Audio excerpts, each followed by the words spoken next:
Christmas went all through the house. Not a creature was stirring, not even a mouse. The stockings were hung by the chimney with care, in hopes that St. Nicholas would be there.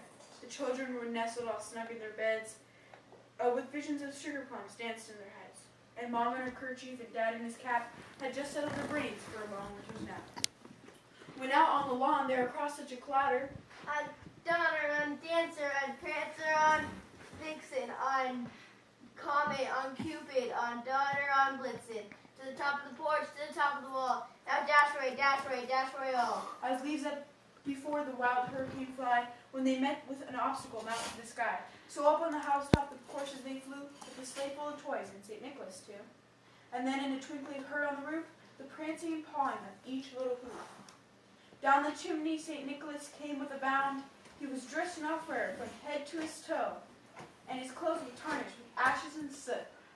A bundle of toys he had flung on his back, and he looked like a peddler just opening his pack.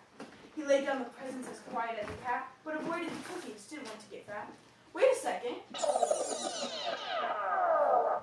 not what Christmas is about. Let's go back 2,000 years to be exact.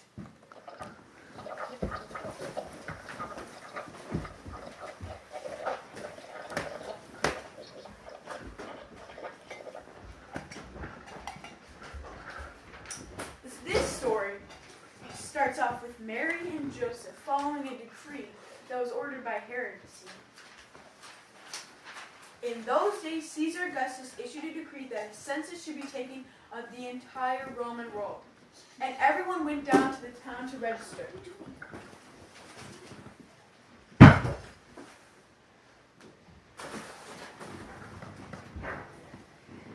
So Joseph also went up from the town of Nazareth to Galilee, to Judea, to Bethlehem, the line of David, because he belonged to the house and line of David. He went there to register with Mary, who was pledged to be married to him and was expecting a child. While they were there, it came time for the baby to be born. It's time, Joseph. And she gave birth to her firstborn, a son. She wrapped him in cloths and placed him in a manger, because there was no guest room available for them. And there were shepherds living out in the fields nearby, keeping watch over the flocks at night. An angel of the Lord appeared to them and shone around them, and they were terrified. But the angel said to them, Do not be afraid. I bring you great news that will cause great joy for all the people. Today in the town of David, a Savior has been born to you. He is Christ the Lord. This will be a sign to you. You will find a baby wrapped in cloths and lying in a manger. Suddenly a great company of the heavenly host appeared with the angel, praising God and singing, Glory to the God in the highest heaven, and goodwill to men. When the angels had left them into the heaven, the shepherds said to one another, Let's go to Bethlehem and see this thing that has happened, which the Lord has told us about. So they hurried off with their sheep and found Mary, Joseph, and the baby, who was lying in the manger. When they had seen him, they spread the word concerning what has been told about this child, and all who heard it were amazed at what the shepherds had told them. But Mary treasured up all these things and pondered them in her heart.